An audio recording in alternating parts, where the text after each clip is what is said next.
This is the Extratime.com League of Ireland Voice Notes podcast. I'm Oisin Langan, coming to you a little bit later than usual this weekend. You have my dad to blame for that and his 80th birthday party. And because of him, because of you, Dad, I missed an absolute cracker in Richmond Park. St. Pat's overcoming Shamrock Rovers by 2-1. We'll be hearing from Pat O'Connor, who was at the game shortly, Pat O'Connor of Extratime.com, and we'll be getting the analysis of Barry Murphy. Elsewhere, Ronan MacNamara watched Waterford beat Bohs 1-0. Gareth McGlynn will tell us all about Derry City's 4-1 win against Dundalk, and we will talk about Drogheda's 2-2 draw with Shelbourne.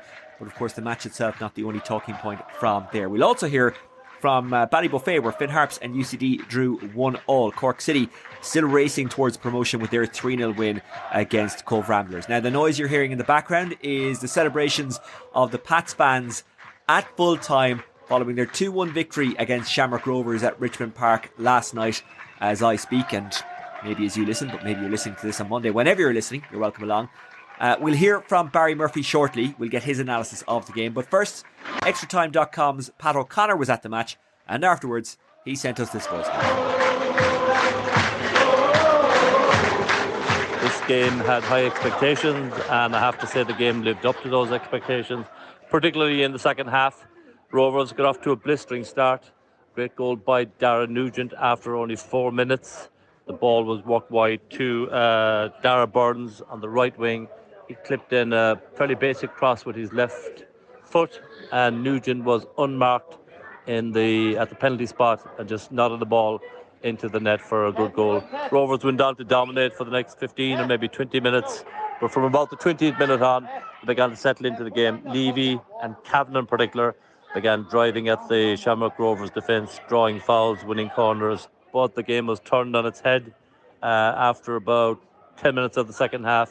In a 3-minute spell, Pats got 2 goals. Brandon Kavanagh was instrumental in both. He won a free kick on the right-hand side, clipped in the free kick himself, and Joe Redmond got in front of the Rovers defence and headed it into the net for a really good goal.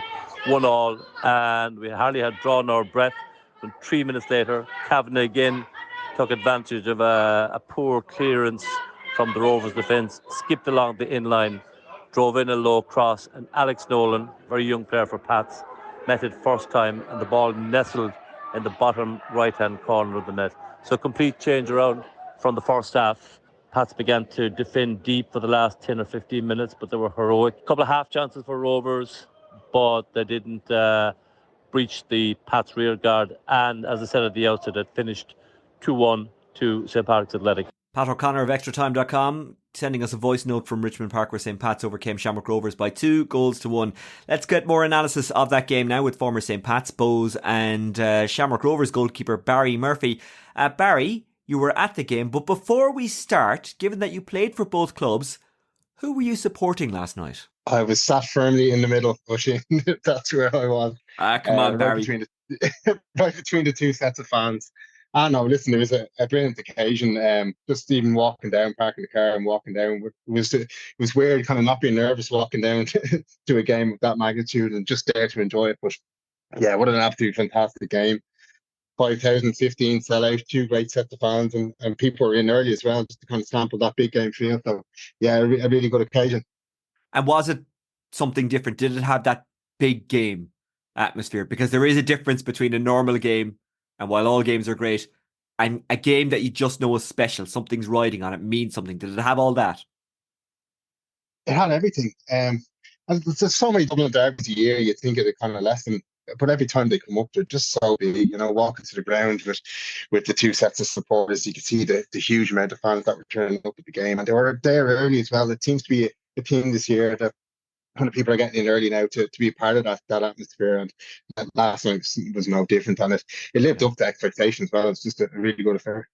And I know it's a bit of a strange question, because clubs and where they stand and where they are changed through the years. So like, I would have had this discussion with Owen Doyle last week about when he played for Shamrock Rovers, Bohs were better than them, whereas now that's flipped. So asking questions about what derby means more, or how they feel compared to others, can be a bit strange, because just where the clubs are has changed so much over the years. But how would you compare playing in the Shamrock Rovers Pats derby, and you've done it both ways, to playing in the Bohs Rovers derby? which I appreciate is a strange one because, well, actually, no, you're a good person to ask because you were at Rovers when they were struggling and then you were at Rovers when they were kind of building back up. Yeah, it's kind of funny. Like the fortunes of a team are cyclical. Like it's just you never get kind of what teams usually on par with each other in terms of points and kind of money, players, that kind of situation. Kind of we had it in 2010 with Bows and Rovers, kind of where they're both on par and it's kind of week for week it was going at each other and both sets of teams are kind of the same kind of standard in both. But since then, it kind of hasn't really happened. The Bows kind of Rovers derby has dropped off a bit, where Bows have been nowhere near Rovers. Pats have shown glimpses of in games. They've won 9 or 10 games, then gone to Rovers and lost, and then kind of gone on a run again and then lost. And so those kind of derbies hadn't had as much significance. But in terms of fan base and things, they're all the exact same. You know, they're volatile, they're hostile, the fans are right on top of it. They're just brilliant games to play, and no matter where your position in the league is. Okay, well, let's talk about this individual derby. Pats conceded after 4 minutes when Nugent scored a header. The Rock of Redmond equalised after 53 minutes. Then Alex Nolan, who's such an exciting young prospect, who came over from UCD last year, I think, got what turned out to be the winner. Now, according to my Google, and this could be wrong, Barry, it looks like St. Pat's went with a back four with then Lennon and Bulger sitting in front of that with Nolan, Levy and Kavanagh with Keating up top. I appreciate Keating went off relatively early. For Shamrock Rovers, back three, then Honohan, Watts, Poom and Burns with Burke in front of them and Nugent and Green either side. That's Google. That could be wrong. But how did the team set up? What kind of setup was there for both teams? Yeah, that's kind of how it went. Okay. Alex Nolan played really high up on the left. As you said, Pat set out 4-2-3-1. Rovers been 3-4-1-2, and Poom, Burke, and Watts were just running right in the middle for the first 20 minutes. And even though they were kind of outnumbered in there, I think that's what Pats were looking to do.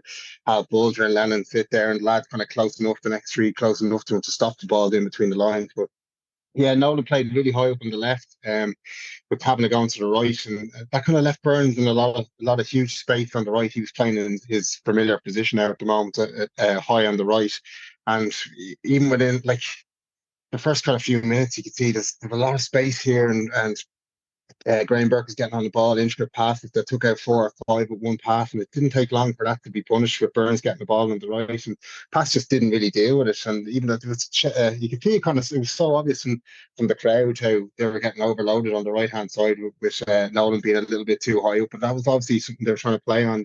The Burns might not track back, and they might get in that way, but they got punished in the first 3 minutes. What changed in the second half then that Pat seemed to get on top and score twice? It was Mason Milliot, really. An unfortunate injury to Keating up front. It was a challenge at the byline. He pushed kind of Lopez over and went to jump over him and seemed to rock his ankle, and that was it. But Mason Milliot came on exceptional. His pace is extraordinary. And then Chris Farster came on for in the middle there and did really well. Just his experience and got the ball down, held the ball up, and just they totally upped the pace back in the second half. And they were fully deserved of their 2 goals then, and just totally overran Rovers. It just didn't to come out of the dressing room for the first 15-20 minutes of the second half. And is that something that Rovers couldn't stop or just didn't matter? How were they not able to stop it? Because they must have known, well, Mealy is going to come on at some point. He came on earlier. They must have known Forrester, well, he's going to come on at some point if he wasn't starting. So it's easy to say that. Hard to stop, I get it, but why couldn't Rovers match it? It's hard to pinpoint it, really. They were just so on top for it. Like they could have been 2 or 3 up. Watts hit the bar a couple of minutes after the goal, but no, Pat's just won second balls. Jamie Lennon was winning tackles. Chris Forrester was holding up the ball. Mason Mealy was making great runs in behind. They just kind of turned them a little bit, push Rovers back, and they stopped them playing out. Yeah, that's really something that was really effective. Rovers did it to Pats in the first half.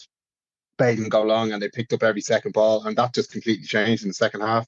Pat went right up, stopped Poles playing out. He had to go long a couple of times. You could see Stephen Bradley on the sideline urging Poles to play out in the first half.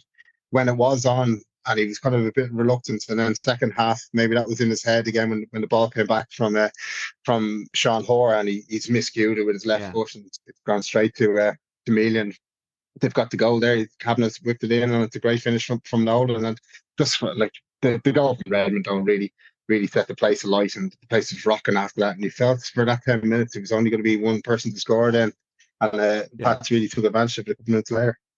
I was the reason I didn't get to the game, as people may realize at this stage, was because my dad's 80th birthday party was last night. But I checked the Connect app, and when I saw that Redmond had equalised, I thought to myself, I am missing one hell of an atmosphere. And I let my dad know that. I guilted him. So it sounds like Rovers did dominate the first half, but just didn't take advantage goal wise.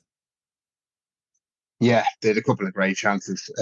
Yes, Honan did really well down the left hand side, pulled one back for Watson, and he hit the bar. He should have done better. Graham Burke had a great chance, got onto his left foot and put it just wide.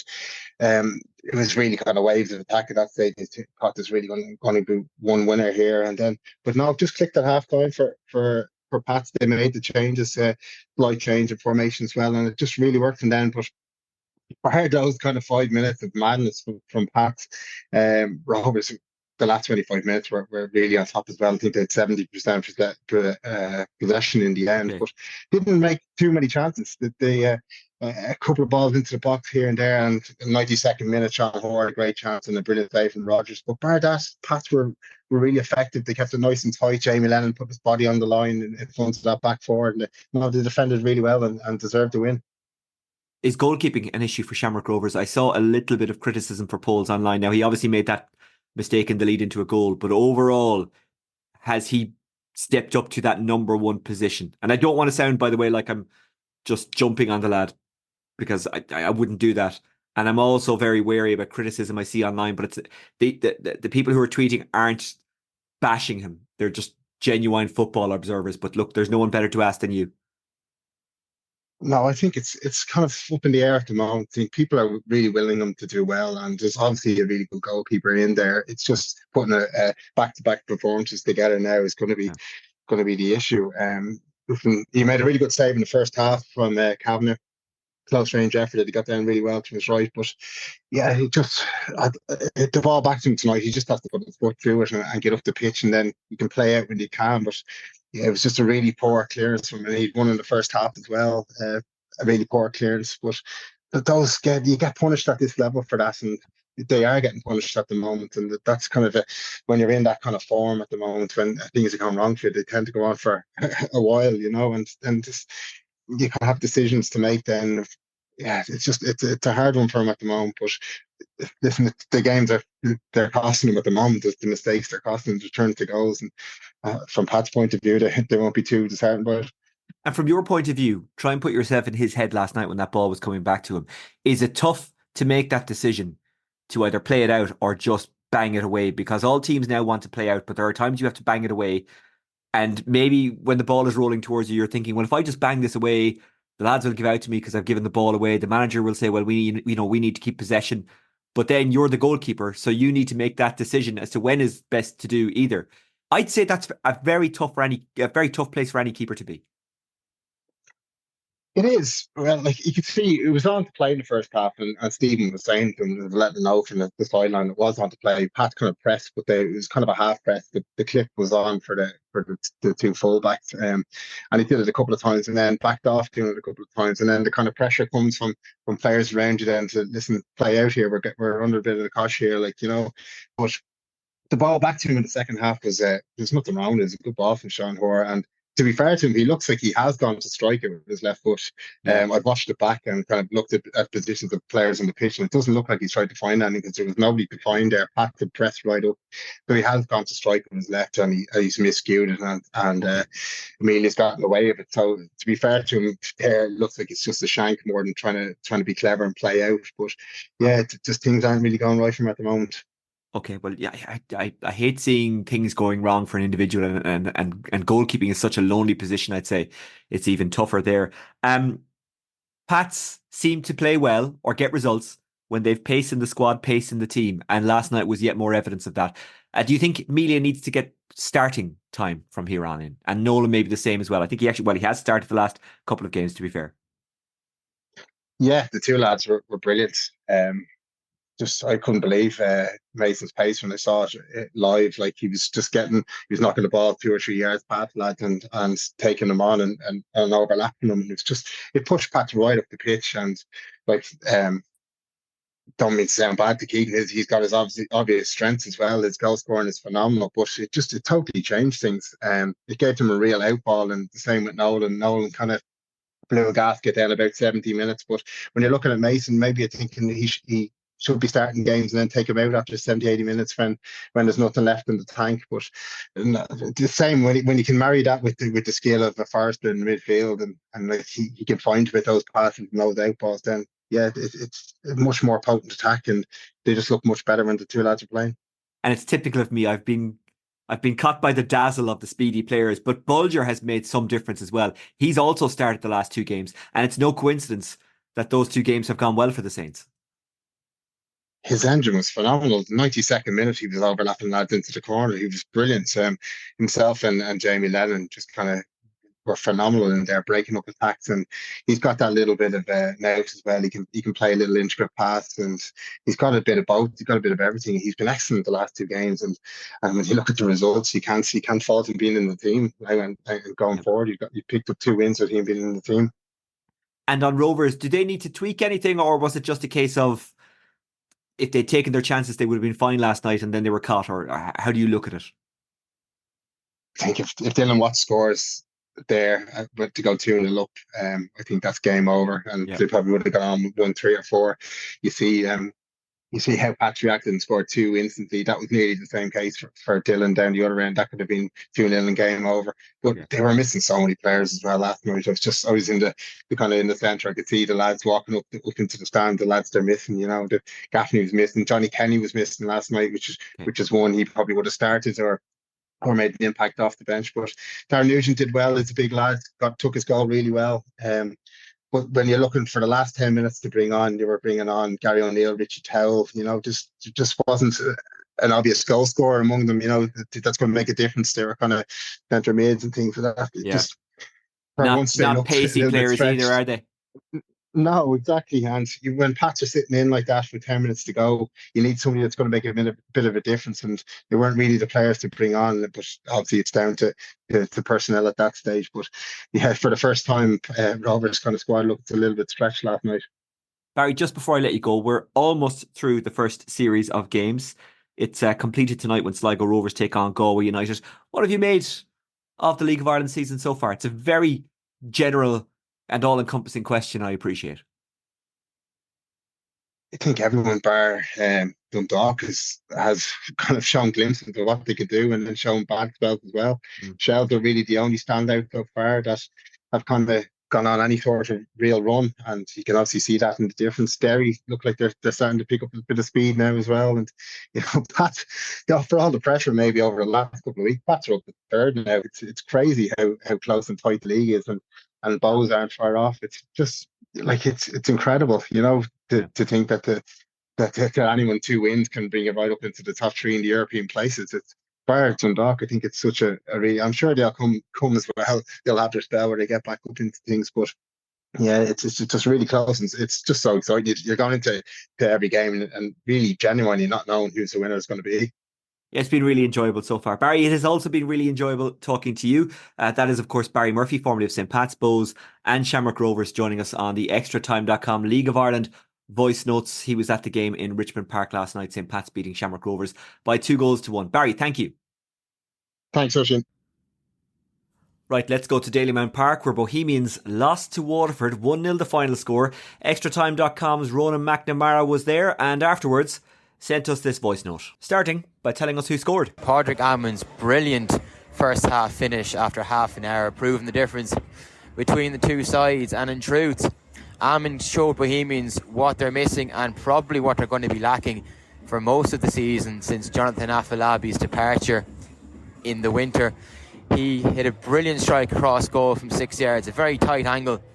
A neat 1-2 between Robbie McCord and Conor Parsons on the edge of the box slipped him in, and he just fired it into the far corner across Kasper Troska. A fantastic finish, and it was really Waterford's only chance of the entire game, really. Bows had the lion's share of possession, almost 60% of the ball, but as we know, possession's only 9/10 of the law, and they failed to make it count. They forced a flurry of set pieces, and a couple of headers went over the bar, mainly from Jevon Mills and James Clark, who probably should have scored 10 minutes after the break. He headed over the bar from 6 yards. After that, Bows made a load of crosses into the box. Substitute Stan Reincourt probably could have scored, but he able to pull it back to the penalty area instead. Sam Sargent in the Waterford goal had a terrific game with 3 fine saves, denying Dale Rooney and Declan McDade from distance. But overall, it's going to have to go down as the perfect away performance for Keith Long, who is obviously making his first return to Dalymount Park since his emotional departure here in 2022. While for Alan Reynolds, it's 2 losses out of the first 3 games in charge of his reign since leaving Waterford as assistant boss to come here as the manager, and it was a disappointing first night at Dalymount Park for him, and it finished Bohemians 0, Waterford 1. Extratime.com's Ronan MacNamara from Dalymount Park, where Bows lost 1-0 to Waterford. Right, let's go to Derry City against Dundalk. Gareth McGlynn, formerly of Derry City and Bows, was there for Extratime.com, and afterwards he sent us this voice note. Thanks, Oisin. It's Derry City that get back to winning ways with a thumping win over Dundalk at the Brandywell.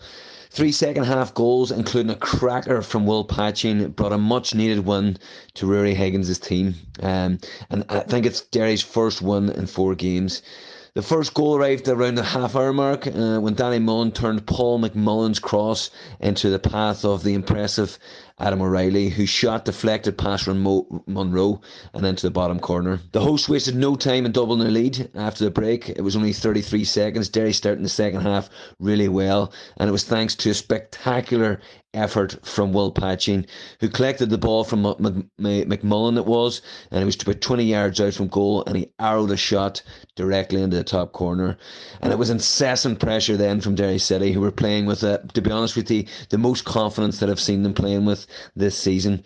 And it's been in contrast to Dundalk, whose heads were down all over the pitch. The third goal inevitably followed on the 58th minute when Duffy slipped the ball through to McMullen, who smashed a left-footed shot high into the net, and that was his third of the season. It was one-way traffic at this stage. Derry were dominant, and Michael Duffy got in the act against his old club. The effort, it deflected off Darrell Horgan over Monroe, and that was his first goal of the season.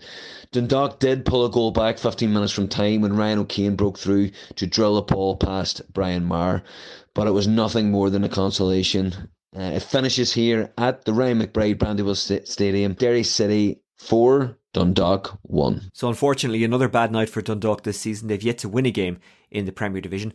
After the match, Stephen O'Donnell, their manager, spoke to LMFM commentator Adrian Taff. That's just not good enough. So all of that sort of talk, Paul, it's just not good enough. It's actually disheartening. It's sad. It's disheartening. And that's my instant reaction. I thought you were competitive in that first half. Yeah, we were, but sure. We don't pride ourselves on being competitive. As in, I know what you're saying. We give away a cheap goal. There wasn't loads in it. And then, you're 3-0 down. I'd say, don't know when, the second or third, 15 minutes into the second half, you're 3-0 down. Look, at a collapse like that, which it kind of was, it's a team that's lacking in confidence. That sort of thing's going to happen, isn't it? If whatever way you want to look at it, it's not good enough. It's not good enough. And how does it get better, Stephen, from here? I think everybody accepts the challenges that you've had. You've had to, bed in a lot of new players. Behind that. Tonight's not good enough. We can't have travelling fans travelling up 2.5 hours and giving that in the second half. We can't. I'm just so disappointed. Is my overriding? It's not even anger. It's just disappointment. Is my overriding feeling, emotion, whatever you want to call it. This is the Extratime.com League of Ireland Voice Notes podcast, and that was Dundalk manager Stephen O'Donnell speaking to LMFM commentator Adrian Taff. LMFM, by the way, give great service to League of Ireland. You can hear every Drogheda and Dundalk game live online, and some of them are on FM as well, but they do wonderful coverage of the two clubs in their region. It was interesting from Stephen O'Donnell there, and we say this jokingly sometimes. It was always worse when your parents said they weren't mad, they were disappointed. Well, he was disappointed last night. And he could easily hide behind things that are going on that he has nothing to do with and has no control over. But he isn't doing that. And I have to say, it's much to his credit. One last game to get to in the Premier Division. Drogheda 2, Shelbourne 2. Oisin Gallagher putting Drogheda United 1-0 up. Mark Coyle equalising. What a season the Donegal man is having. Evan Weir put Drogheda 2-1 up with 20 minutes to go. But Sean Boyd equalised in the 4th minute of injury time. Of course, the game itself, which sounds like it was good, is not the main talking point. Afterwards, Damien Duff, and I'm reading an article from the Irish Independent here, Damien Duff said he was embarrassed and ashamed after his side's Premier Division game with Drogheda United was stopped for close to 15 minutes after a linesman was struck by an object thrown by a Shelbourne supporter. In fairness to Shelbourne, they have come out very strongly against it and really are taking responsibility. I've seen various stories about how it happened and what happened online, but I won't really get into them here. So look, that is not great to see, regardless of how old or young someone is. That is not something they should be getting up to, throwing things onto the pitch, whether it's pyrotechnics or any other object, throwing things at officials, throwing things at players. It's just not acceptable. But you didn't need me to tell you that. Let's run back through the Premier Division and the First Division. Actually, we do have one more item to get to. That's a First Division interview, but we'll get to that in a second. Bohemians 0, Waterford 1, Derry City 4, Dundalk 1, Drogheda United 2, Shelbourne 2 and St Pat's 2, Shamrock Rovers 1. How does that make the table look? Well, I'll tell you. Shelbourne on top on 21 points, Derry second on 15 points, St Pat's third on 13 points, Sligo Rovers fourth on 12 points. That could change by the time you're listening because they're playing on Saturday night against Galway. Shamrock Rovers fifth on 12 points, Waterford sixth on 11 points, Galway United seventh on 10 points, Bohemians 8th on 10 points, Drogheda 9th on 7 points, and Dundalk 10th on 3 points. Finn Harps drew 1-1 with UCD yesterday in a 5 o'clock kickoff. They had to play at 5 o'clock in Ballybuffet because the lights aren't working properly, so they have to play in the daytime. It is terrible that they're still in that stadium despite their plans for the new stadium, just down the road actually from where the old stadium is. They really need to make that happen. And it's not the club who are holding this up. This is where public funding needs to come into place, and hopefully it will, because they desperately need to get into their new stadium. As for the game itself, MacNamara got a great goal from a free kick after 13 minutes, but Bolton equalised for UCD.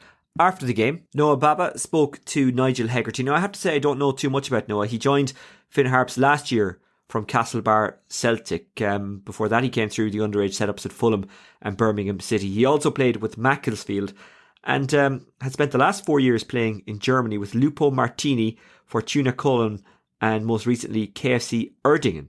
He also captained Ireland at underage level, so he does have some pedigree. Anyway, after last night's 1-1 draw, which for a brief time put them top, Cork City obviously overtook them by beating Cove Ramblers, but they're still very much in the race for promotion. And Noah did speak to Nigel Hegarty. Yeah, look, we went into the 3 games this week looking to get 3 wins, We managed to get 2 and managed to get a point out of the game today, so it is a little bit frustrating, but look, the way we started the league, so we'll take that and move on in the next game. So yeah, from a personal point of view as well, you yourself, you've started the season really strong. You have to be happy with that too. Yeah, look, I feel good. I feel like last season I came in halfway through the season, I didn't get my legs were not under me, so this season with a good season from the boys, I feel good, and I also feel comfortable with the boys beside me. So the team is building good, we're training good, and look, I trust my teammates, and I think any type of contribution that I can put in is always helpful, Yeah, and you're a man that's very vocal about the support of the fans here as well. At 5 o'clock on a Friday, over 1,000 people in the gate. That's incredible. Look, for us coming in here as a player, we didn't expect that. So it's just one of those things we'd like to just show sincere gratitude to them. They showed up in numbers again today. So it's a 5 o'clock kickoff, but I was a little bit surprised to see how many people showed up there, and it's quite like relieving to see them coming in, especially with the changes and everything. But it's always great to have nothing pack. So any time it's time to pack the pack. So we just want to keep giving a good performance and trying to actually perform in front of them, so we can give a little bit of hope, which we're trying to do all season. With a quarter of the season played, you've sort of a feel for all the teams. There's no reason we can't be up there.